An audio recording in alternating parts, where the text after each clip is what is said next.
Think meditation is hard? Do me a favor. Take a slow, deep breath in. And now breathe out. Congratulations. You just meditated. Hi, I'm Krystal Jakosky, and this is Breathe In, Breathe Out, a weekly mindfulness and meditation podcast for anyone ready to own their own shit and find a little peace while doing it. Hey, it's Krystal, and I'm excited about this week. As always, I'm excited. Today, I speak with Dr. Gina Simmons Schneider, and we talk about the neuroscience behind positive thinking and how it's more than just a platitude that whether you think you can or think you cannot, you are right, that there are literally changes in the body when you choose to think positively. So I really hope that you enjoy this. Just a little bit about Dr. Gina. She's a licensed psychotherapist, executive coach, and corporate trainer. She serves as a co-director of Schneider Counseling and Corporate Solutions. She's the author of Frazzle Brain, Break Free from Anxiety, Anger, and Stress Using Advanced Discoveries in Neuropsychology. And that's printed by Central Recovery Press in April of 2022. Dr. Schneider is a coping skills expert with more than 25 years of experience helping people regulate different emotions and conflicts. She's a certified in neuroscience for clinicians through PESI and critical incident stress debriefing through National Trauma Services. She's been quoted in the New York Times, the Los Angeles Times, and the San Diego Union Tribune.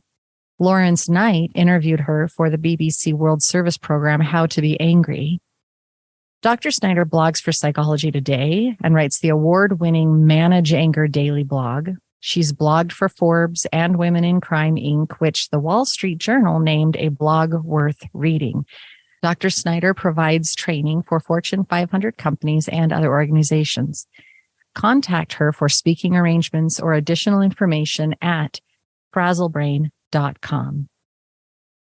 Hello and welcome back to Breathe In, Breathe Out. I'm Krystal Jakosky, your host, and I am thrilled to have you here yet again. I am so grateful for all of those who choose to keep coming back and learning more and diving into your own self-care.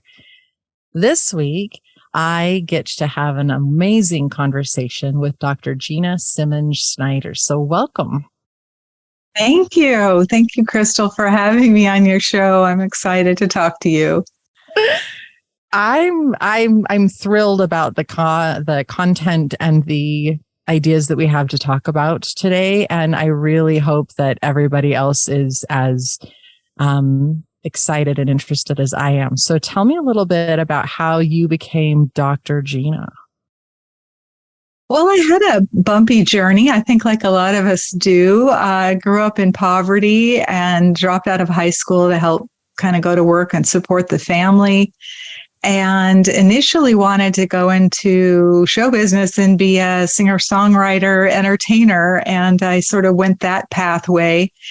And then, of course, my first professional gig singing jobs in nightclubs really turned me off to singing in front of a bunch of drunks and getting stalked by strange men and getting threatened. And I thought, this isn't glamorous. This isn't fun. And at the same time, I was really interested in psychology. I was always reading, psychology, self-help stuff, very interested in it and how people work and personality theories. And I was always really interested in other human beings. And the idea of helping people became really fascinating. So I finally kind of had this crisis, and I was unemployed, and I had quit my singing job and hated it and thought, gosh, what do I do with my life? And I took a walk,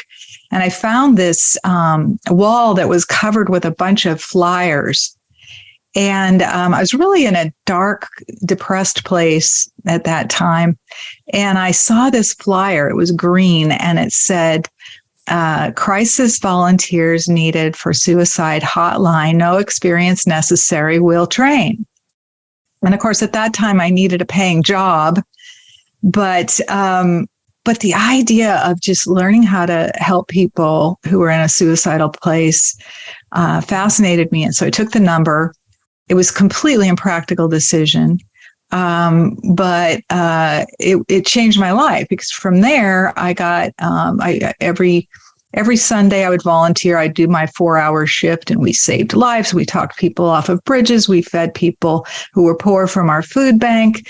I even rescued a woman from her homicidal husband who ran into our clinic and prevented a homicide, basically. So it's very, very thrilling and invigorating and meaningful work. And I realized I needed something more meaningful than just singing on stage to a bunch of drunks. So I really reapplied myself to college, and I had been going to college, but I really made a commitment to go into psychology as a career. And eventually, I had to work myself through my way through school, and had got married, had children, and developed a private practice. But my first work was really with juvenile diversion programs, where we had a lot of kids who were incarcerated youth, and who were trying not to, first embarking on their first crimes. And we would be called in to try to divert them from a path of crime. And that was really meaningful work. And we had some really successful programs that we developed that diverted youth from and reduced the recidivism rate. So they were, in much better shape. So from there, we started a private practice and developed the first anger management programs in San Diego for both adults and teens. And then we went from there also into workplace violence prevention and helping people with conflict management in the workplace. So we have a real diverse career pathway. We still do trainings for corporations. We do executive coaching, mostly helping people with the really difficult emotions and conflicts that occur at work. And then the regular mixed bag of marital and family therapy that we typically see in people dealing with, relationship issues and stuff like that. So I here at the end of all this experience, I've really dug into neuroscience research, because it's so exciting what's been happening in the field of neuroscience, because we can actually watch the human brain with functional magnetic resonance images. We can see how the brain responds in real time. And it's totally lit me up and excited me to realize how powerful our brain is. I know you teach a lot about the power of the mind to shape your sense of well-being, and the neuroscience is bearing that out, that what we focus on increases, right? What we pay attention to has effects and consequences in our bloodstream and in our nervous system and in our digestion and in our immune system. And so that, if we think about it, if we can intentionally aim our brain in the direction we want to go, physically, mentally, emotionally, spiritually, we have great power to influence our performance in life, our performance in work, our healing if we're struggling with illnesses, our ability to accomplish any goal, whether it's weight loss or a career goal, our ability to resolve interpersonal conflicts and cope with deep emotions. It's all around really being able to successfully aim our mind in the direction we want it to go.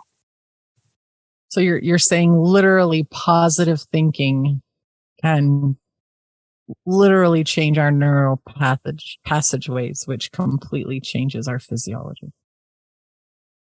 Yes, and it's a bit more complicated than that because obviously we don't want to live in denial, right? We don't want to pretend like trauma doesn't exist, pain doesn't exist, or bad people are still doing bad things. We don't want to pretend because now we're into a something that can be harmful, right? As denial can be harmful. Denial of the negative things in the world can be very harmful. I think what we're talking about more is not denying that we struggle or denying that people are among us can be doing evil things or that we can be suffering from a really severe trauma and need to process that trauma and really talk about the pain and feel the pain. So we don't get to escape from pain. Any sentient being on the planet is going to experience pain. And pain is there as a very important signal that something's wrong, and it's necessary for us to attend to that pain. Yeah. So I think what I think about more than just the idea of positive thinking is the idea of hopefulness, because hope is healthy. And hope also allows for the recognition that sometimes we do live through periods of time like COVID and many other hardships in our life where it does seem like we're overwhelmed. Yeah. And if we can aim our mind towards hope and not, because I think sometimes there's this talk about toxic positivity. And I think that it's toxic when it's not acknowledging reality. When we're just so focused on thinking positive that we don't even acknowledge, the festering wound on our leg, Right. So it's important to acknowledge that life can be hard and we can feel the pain and aim towards hopefulness when we're in that place. And that means that we also can see that there is much good around us, even if we're suffering. There's beauty around us. There's where there is cruelty, there is kindness, right? Where there is fear, there can be hope and there can be safety. So I like the idea of aiming towards hopefulness and amplifying the good in our life rather than denying the painful parts. Yeah. I think you have to look at those painful parts so that if there's healing to be done there, that you can do the healing and the understanding. And I want to say acceptance, but not in the way that you say, this is good. I'm glad that this happened to me, but in the acceptance of, yes, that happened. And now we're moving forward. That doesn't mean that you approve of what happened. It just means that you acknowledge that it was there. And now what are you going to do with that? How do you want to move forward? There are plenty of people that get stuck in that and cannot move past it. And that absolutely can manifest physically, emotionally, mentally. And that's why I'm excited about this conversation today, because it's one of the topics that we really haven't. Yes, I tell people, let's think positive and let's see how we can affect our own lives and change our own lives by the choices that we made. But we haven't fully dove. We haven't gone deeper on the positive thinking, manifesting type stuff and how it really can benefit us in a different way. Sometimes people are annoyed. There have been people annoyed with me because I have that Pollyanna attitude, right? Something happens and it's rough and I'm like, okay, yeah, but let's look at this and maybe that can help. Okay. And how can we balance both of them? And they're like, no, let's just sit in the crap that just happened right now. And like you're saying, I think there is absolutely the time to sit in that and honor that and respect that And then there's this time to add some hope and rise above and say, okay, now. Yeah, and I think you're right. I mean, it can feel insensitive if we jump too quickly to there's a way on the other side of this, and look on the bright side and stuff like that. Because I think sometimes what things can happen to us that are so traumatic that they jar our sense of reality and they can shake our identity. Yeah. And we need time, a bit more time to steep in it and understand it and even name it. What is this thing that I'm feeling? Oh, it's I'm feeling abandoned, or I'm feeling rejected, or I'm feeling like my life is over because I was training to be a professional athlete, and now my injuries are so severe I can't do that anymore. So my identity, my whole purpose, everything I thought I was going to be in my life is gone, and so those moments require harder effort at first acknowledging the trauma, acknowledging the change, acknowledging the dramatic upset to one's sense of self. Yeah. And sense of direction in life.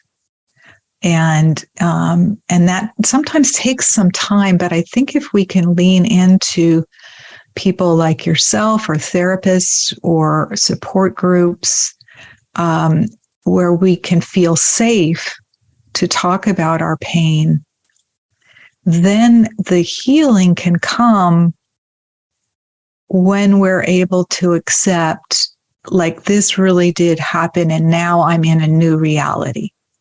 Like, I found out that my husband, who I thought was the most loyal person in the world, has been lying to me my whole marriage. And he's been, he's a whole different person than I thought he was. And I can't live with him anymore. And I have to leave him.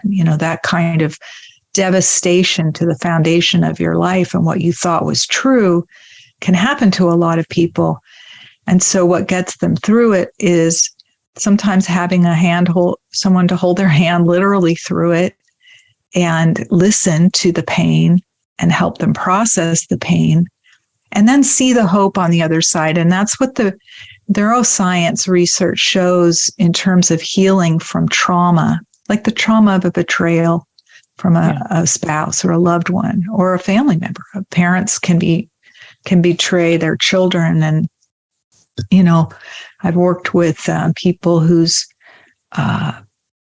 father was catfishing using their son's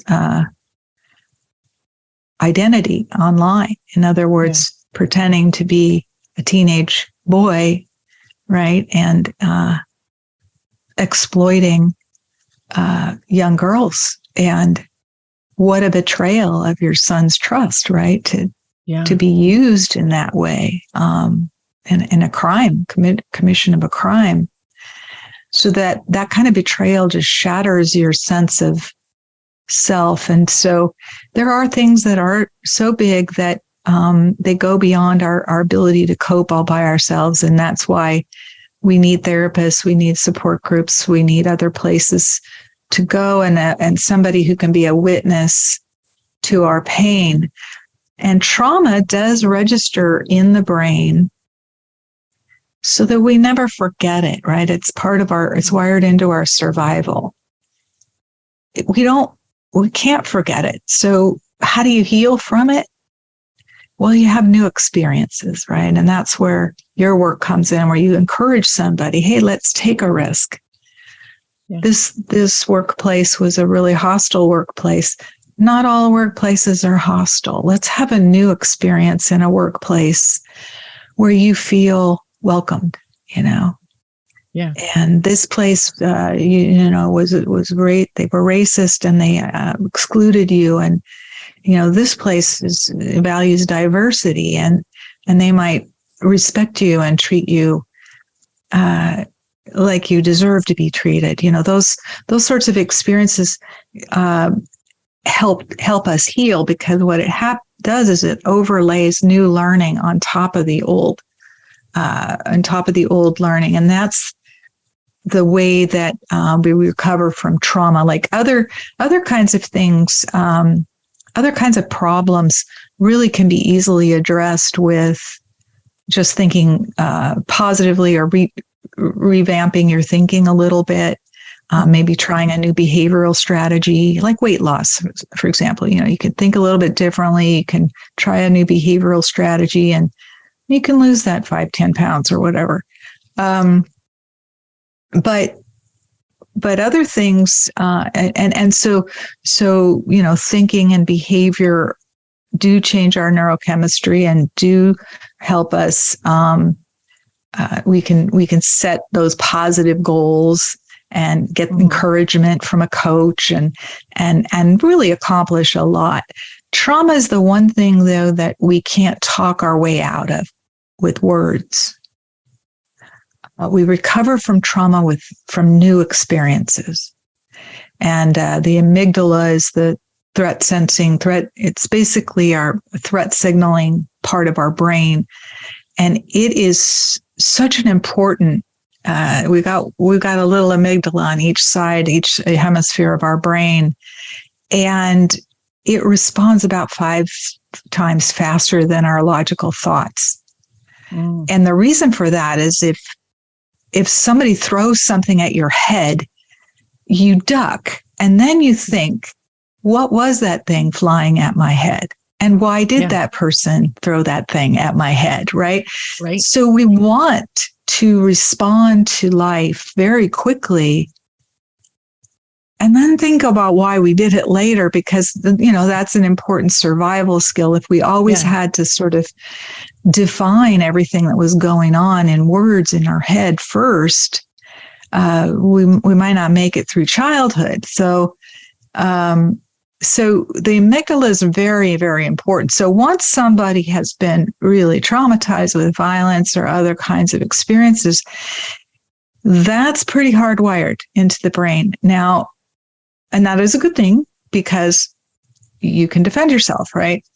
Mm-hmm. But what you don't want to have happen is that your trauma then runs your life and you're not able to enjoy life. You're not able to trust anyone ever again. You're not able to go out in public because you're waiting for an IED to explode, those sorts of things.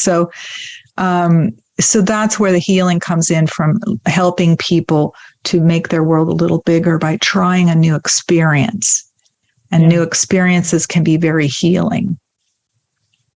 Yeah.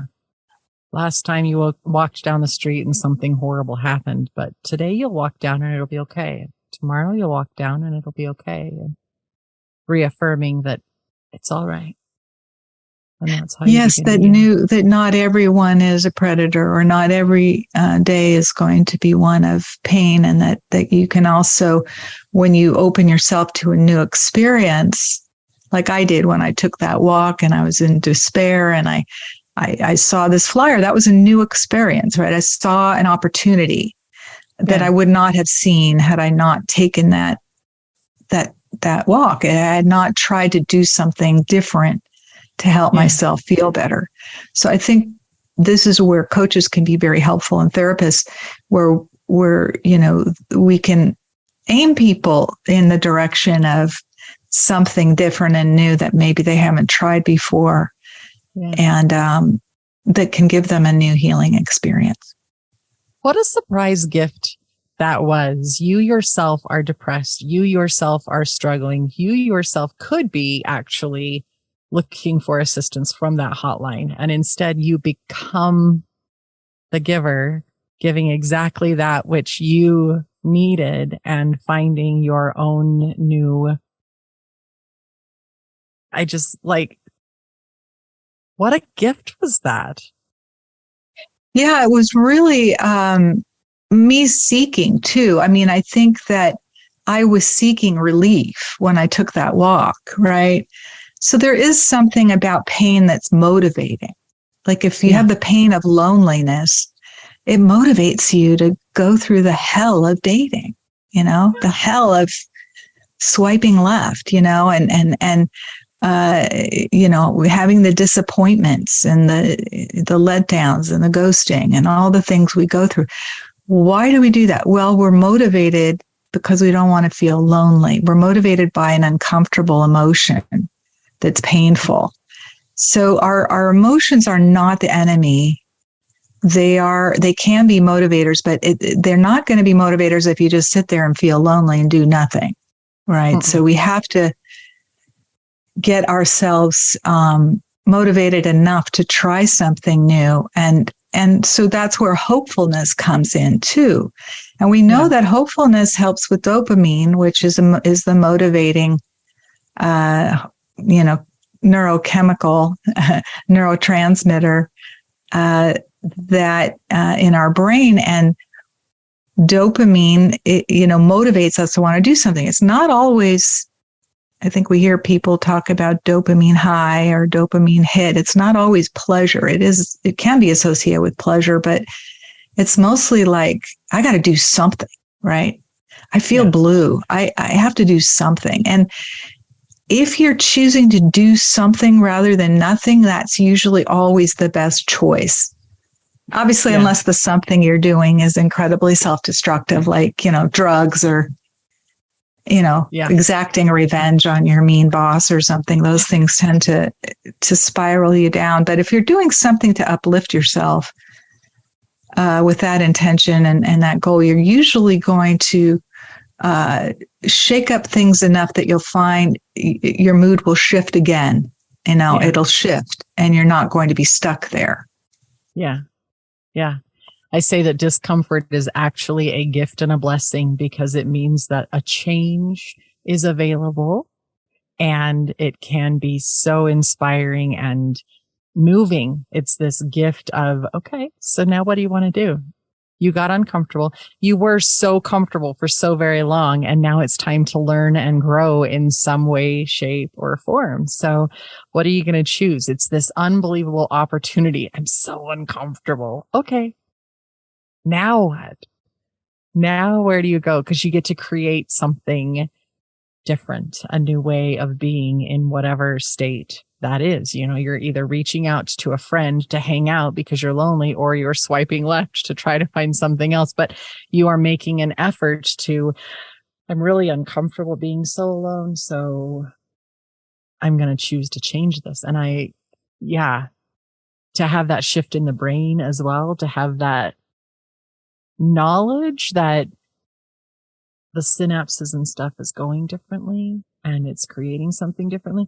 Can you explain something that you said was that it changes the blood? Can you explain how it changes the blood? I don't know why this fascinates me. I don't know why that statement really clung to me. Well, our bloodstream, our thoughts impact our neurochemicals, which impact our bloodstream, and you can think about, and it happens very fast, very quickly.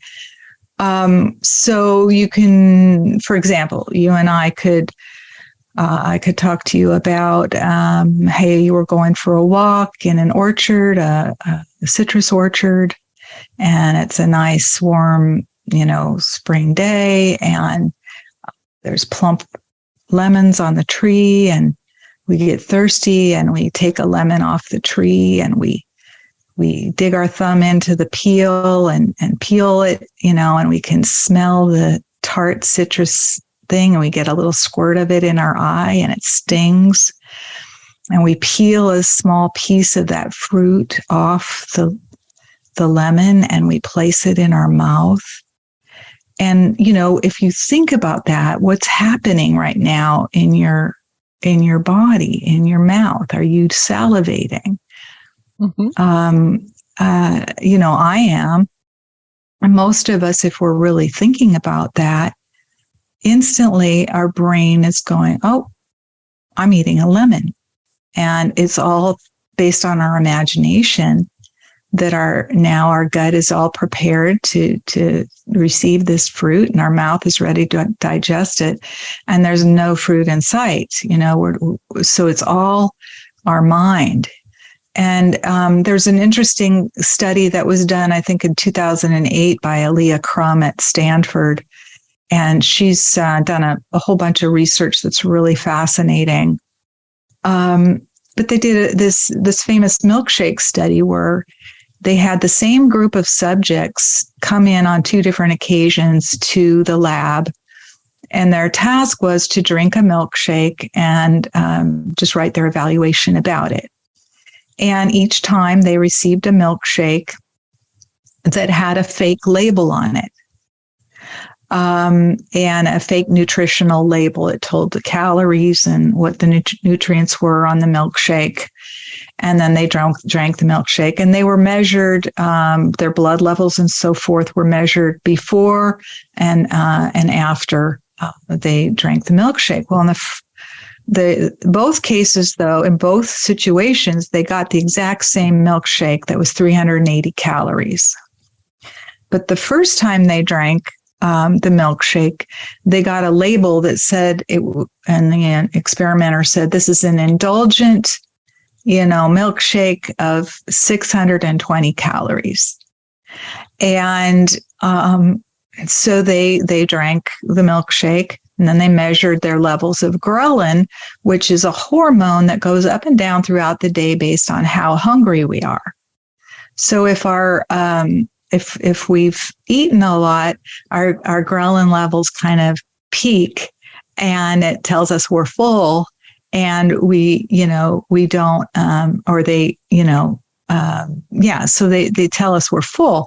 So then the second time they came in to the lab, they were given a fake label on the same milkshake. And it said, this is a 140 calorie sensible shake, right? Mm-hmm. So it's similar to the amount of calories in a small snack.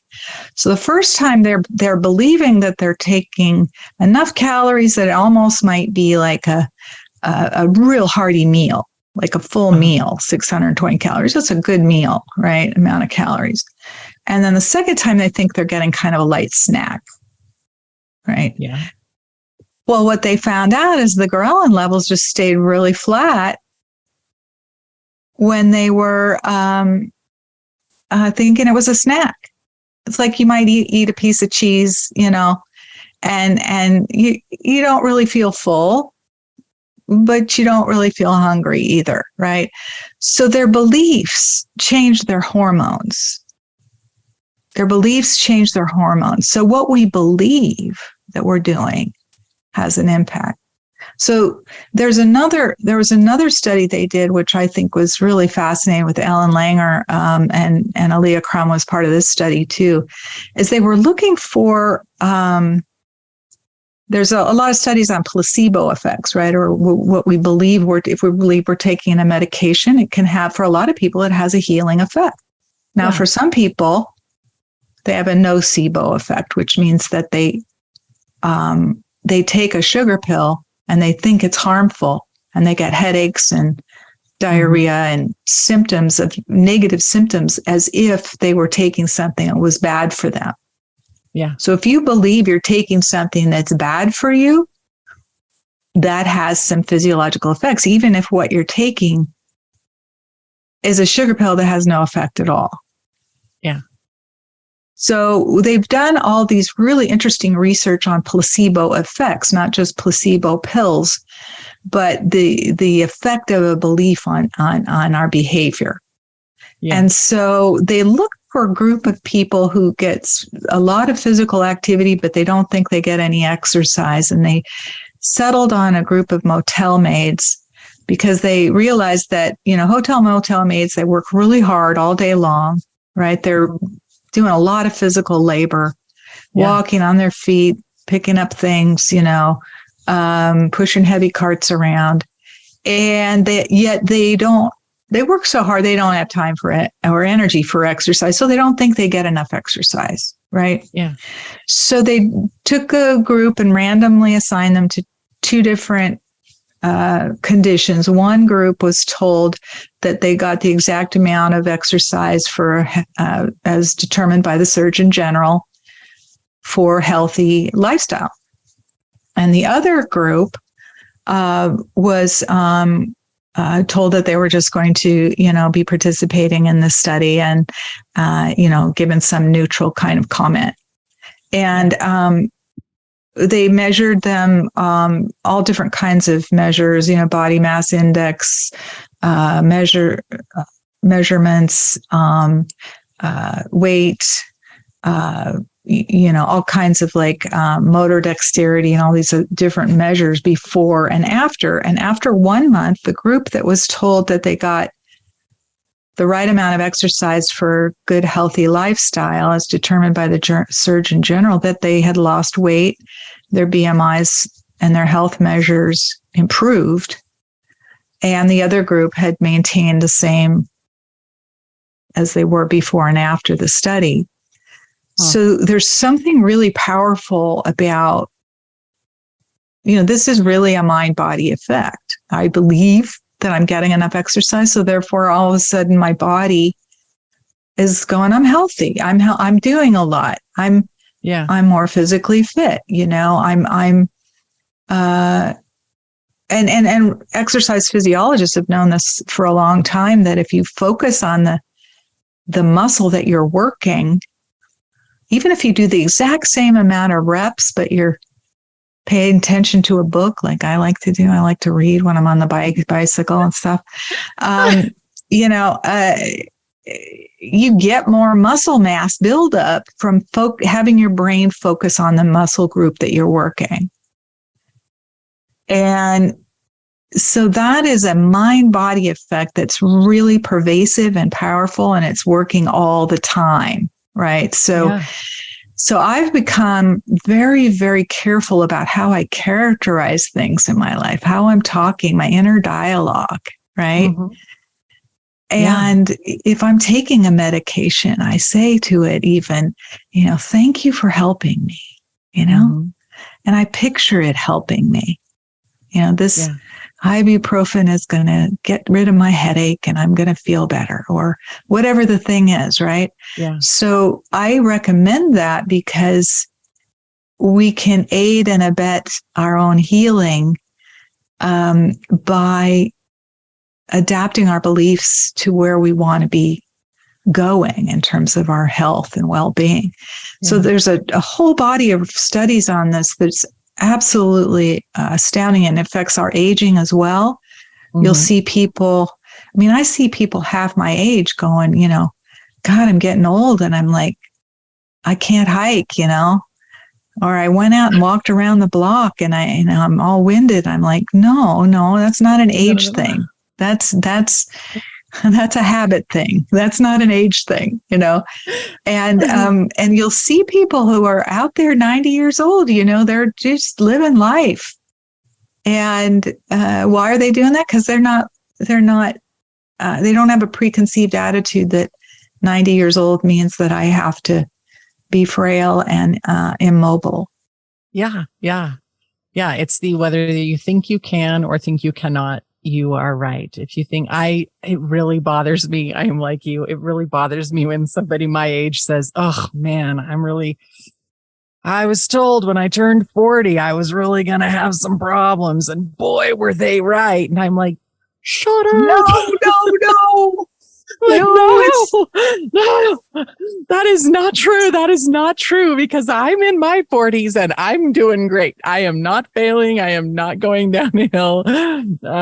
No, not going to happen, because it is in so many ways a mindset of, I plan to be healthy and strong and able to hold my great grandchildren. I am going to be that grandma that people are like, yeah, let her hold it because we are not worried. She is so with it. She's strong. She's able. And then there are other people that are, so absolutely that mindset. And I love that you brought that whole aging thing up, because it is, there are physiological things that happen, and we have to deal with those, and we have to work through them and find the right medication and the right doctors to help us address the issues that come up. And yet there is also this mental component to it that is like, hey, no. I can fix this. I can work through it. I can improve. I am improving right now. If you use, being aware of the words that you use, right? Instead of I can, that means sure you can, but I am improving is a completely different statement. I It can. is. I It am. it is, and I think that it was interesting. Dr. Wendy Suzuki, who's an expert on aging and memory, she she's got an inspiring TED Talk. She's got a good book out on the incredible effects that exercise has on aging and on our brain, and you know she talks about the fact that a lot of older people will like trip and go, oh, well, that's what you're going to do. You're going to fall. And then she says, well, didn't you fall when you were 2? Didn't you fall when you were 10? Didn't you trip and fall when you were 13? Yeah. And it's true. Why do we have to attribute that to aging? Or I have a muscle cramp, or I sprain my ankle. Well, you can sprain your ankle at any age, right? Depending on what you're doing. So if you do have something that is a strength-based issue, like you're having trouble with balance and stuff, then if you call it that, if you say, oh, I have a balance issue, maybe I need to get some physical therapy, or I need to do some strength training so that I have better symmetry in my movement and I can recover more quickly. If you think about it that way, as opposed to, oh, downhill from here, I'm just old. This is just what happens when well, no, it isn't. You don't have to lose your sense of balance. You don't have to lose muscle. You will lose some muscle mass if you're not trying to rebuild it, but we can build muscle mass at any age. Yeah, we're able to do that. So why not think about it that way? Mm-hmm. And not limit yourself, So I'm learning more and more to remove the limiting language in my internal dialogue with myself. The internal conversation needs to remove the self-limiting beliefs and just go, well, maybe that's not necessarily the case. What do I want to improve? What do I want to do better at? What do I want it to be? This is a great conversation, and I am so glad that you are so open and willing to talk about it and share one of your passions. And I am so grateful that you went for a walk and saw that flyer. I am so grateful that you were able to trip into something so beautiful that was so transformative for your life. And now you get to share that and help so many more people. And I pray that it's the most fulfilling thing that you've ever done. I'm sure that it is. Well, I think, having children and raising a family is incredibly fulfilling. I do think I'm very suited to my career. And that's one of my side coaching gigs is career guidance too, because I meet a lot of young people and people in career transition who are like me, who, had to do a career change just because they found that it wasn't right for them. So I do like helping people discover what they really are suited for. And you have to be a little bit of a weirdo to be a therapist because, you have to have empathy, but you have to also be able to be detached at the same time. Because people aren't helped if I'm sitting there blubbering with them going, oh my God, that's terrible. No. If I have too much empathy, I'm not able to help lead them through the woods, Yeah. But if I don't have enough empathy, people don't feel heard or understood, or they feel you're not getting it. Right. Yeah. So therapists have this really interesting sort of combination of empathy and a detachment that helps us kind of be in there in the pain with people, but also then be able to cleanse ourselves between sessions, just sort of do this thought cleanse and be fresh and open for the next person that comes in. Yeah. not everybody, could do that. And there's all different kinds of therapists. And I remember meeting the death and dying expert, Elizabeth Kubler-Ross, who gave us the, 5 stages of grief. And she was a real pioneer in death and dying. And I met her and I saw her. And I thought, gosh, I couldn't do it. I couldn't work with dying people every day, every minute of the day. I just don't have it in me. But you could see how she was just charged up by people who needed her and people who were on the edge of dying.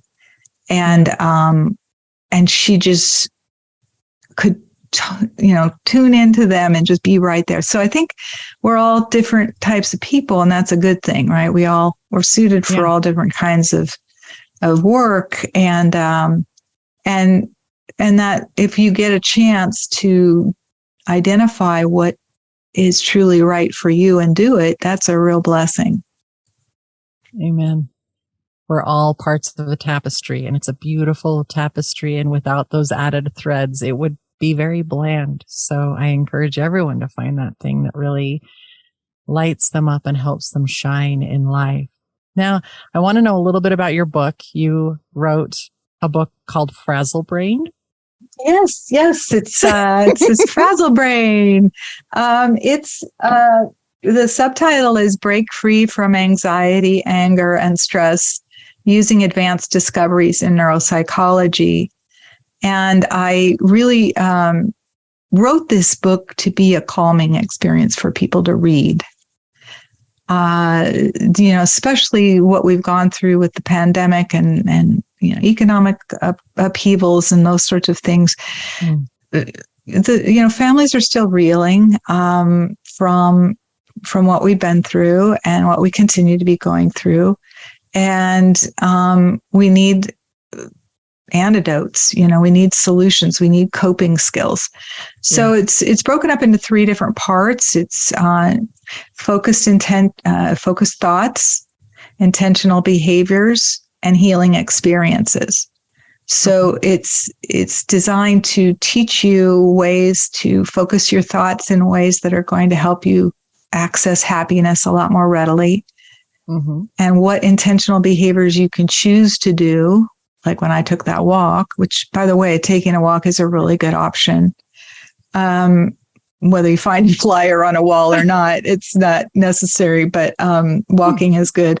But, intentional behaviors that you're saying, I'm going to do this behavior, right, in an effort to accomplish a particular goal. And that changes our biochemistry as well. And then the healing experiences piece is really to touch on those things that are related to trauma so that we can have more layers of experiences on top of that trauma that can help us recover and heal so that we don't feel like the trauma is the thing in our life, that it can kind of get smaller in its import because we've had these new layers of experience on top of it.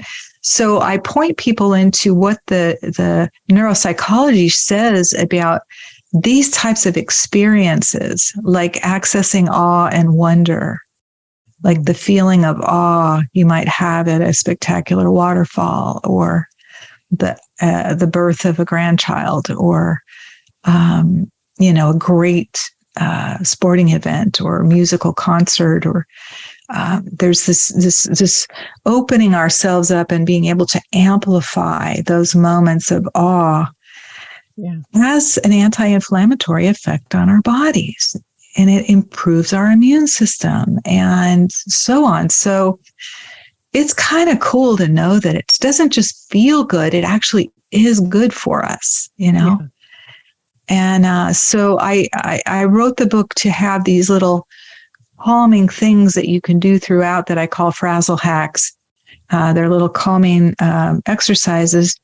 And I'm getting really great feedback on that because for years I referred people to self-help books. I've been a reader of self-help books and psychology books my whole life. I've always found them interesting. And, people will need books, and books are good to read and they can help. But sometimes you'll read one of these anxiety books and it just makes you more anxious because it's just a bunch of checklists of anxiety symptoms and things like that, and it just makes you feel like worse, right? And so I wrote my book in such a way that I don't shy away from hard things. I talk about the hard things, but you get a little relief, and so most people talk about the experience of reading the book is very healing. That's really cool. And I highly encourage everyone to get it. I might have to get it myself as well, because it's just good information, and I love calming things. And I was actually recently talking to another friend, and we were talking about finding those awe-filled moments. And you just reiterated and reminded me yet again, look for those awe-filled moments. Look for that sunrise or that sunset. Look for what it is that makes you go, that was really cool. It's really, really a gift. Is there anything else on this podcast that we have this time together? Is there anything else that you want to mention or bring to light for our audience?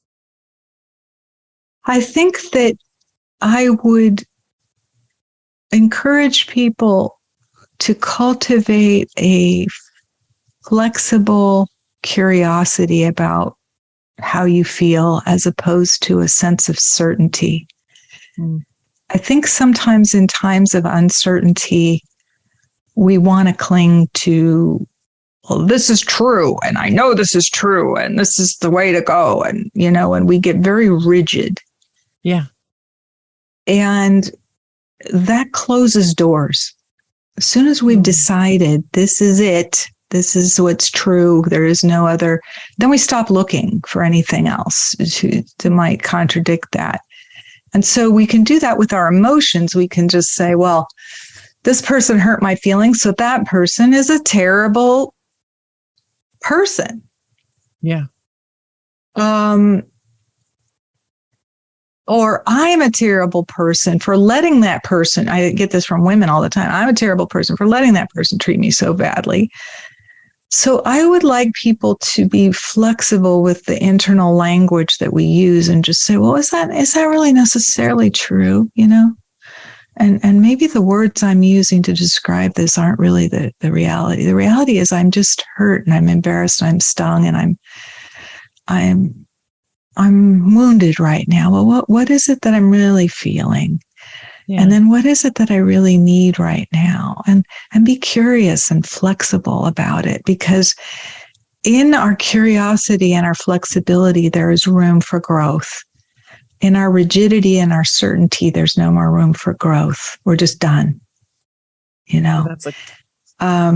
so, and sometimes people want to just cling to like, this is what happened and I know it's true and it's just the way things are. And we just get so rigid with it,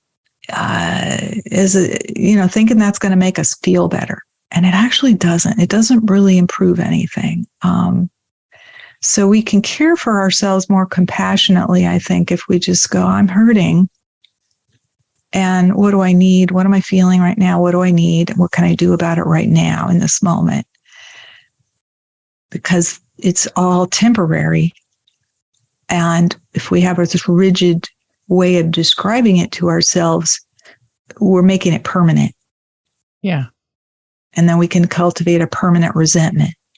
And then we can cultivate a permanent state of anger and frustration, right? And we never get off of it. So flexible curiosity is our friend. I want to write that on a quote, and I think everybody should write it down. Flexibility gives us room to grow, and rigidity closes that door, inhibits our room for growth. And I love that. That is a beautiful statement and thought. I have 2 questions for you. What is your personal favorite type of self-care? I meditate every day. I have cultivated a morning ritual where I start my day meditating. I make myself a really good breakfast. So I look forward to a really colorful scrambled egg and vegetable fruit thing that's delicious for me. And I have wonderful coffee, and I do crossword puzzles and read. And I give to myself first every day. And I feel filled up by myself. I give, I'll do probably a 30-minute exercise, either walk outside, depending on the weather, or a stationary bike, or a video workout, or yoga stretches. So I alternate depending on how I'm feeling. So I'm taking care of my body. I'm stimulating my mind with some reading, eating well, meditating, start the day giving to myself first. And I think when we do that, we are less likely to collect resentment. I work with a lot of women in particular who are caregivers, who are thinking about everybody else first, and everybody else is on their mind the first thing in the morning. And then at the end of the day, they're resentful and tired and cranky. And I recommend to them to switch it up and give to yourself first. Make the first thing you do in the day something that feeds your soul, something that feeds your body and that feeds your spirit. And exercise is always a good thing to do in the morning because it floods us with dopamine and increases our motivation. It clears our head. It helps with concentration. We get Miracle Grow of the brain. We grow better and we learn better. So it's always a good thing to do that. But I think that when I started that sort of idea, because I used to be kind of a night owl and I would leave all my self-care stuff for the end of the day, Yeah. And it's okay. I mean, but I realized that if I start my day that way, then I'm ready for whatever the day gives me, Yeah. I absolutely love that. Yeah. I may be buying pajamas and doing that now. Meaning that there's something about the matching cute pajamas, and instead of staying in bed and whatnot, you get up and you get in your pajamas and then you go make coffee and whatnot. And then you get ready to go for the day, because my brain's not fully awake until 9:00, right? But I'm awake at 7:30. So what do I want to fill that hour and a half with, and doing it for myself instead of automatically getting out of bed, getting dressed, taking a shower and getting dressed and all that stuff, and then going to work, and you're at work before you're even fully awake. It means that you're just kind of trudging through it. So I think, guys, I just might be shifting that. My other question for you, too much information, I know. My other question is, if you had a journaling prompt, we're huge on journaling prompts and self-introspection and stuff. So what would you encourage people to journal about? Dream. My dream for today is, let your imagination go wild, just we inhibit our thinking so much. So my dream for today is, and let yourself be outlandish, Yeah. Because when Einstein said imagination is more important than knowledge, he is right, because if we allow ourselves to have vision and to dream and to write about our biggest hopes and dreams for the world, for our family, for ourselves, and break out of the idea of this is realistic or not realistic, because, by the way, no one knows. No one actually knows the answer to whether or not something's realistic, right? I can pretty much state with certainty that I won't play for the NBA, I'm not qualified for that job. But I could get better at basketball. I love basketball. I'm I'm a tiny 5'2" person, but I love basketball. I could probably improve my basketball skills. I could be a contender in my age group if I really wanted that dream to be fulfilled, right? So, Yeah. So why limit ourselves, right? So I think that giving your mind a little oasis of dreaming, my dream for today is, or my dream for the world is, my dream for my family is, my dream for myself. Let yourself go with that dream and see where it takes you. Yeah. I love it. How do people find you? You can find me at frazzlebrain.com, and I get back to everybody, and I have all my social media links there. I'm still on Twitter, as long as I guess Twitter still exists, and on LinkedIn and Facebook and Instagram.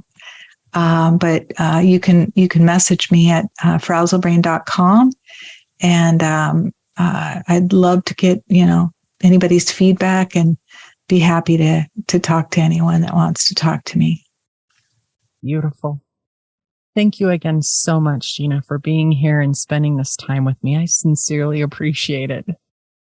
Thank you, Krystal. It's been a pleasure and a joy meeting you. And I'm an admirer of your work. You do a great job. Thank you. I'm very honored. Hey, guys. Check her out, get her book, learn how to let go or embrace anxiety, how to work with it. She's just fantastic and very sweet and gentle. And I just encourage you all to seek her out. So until next time.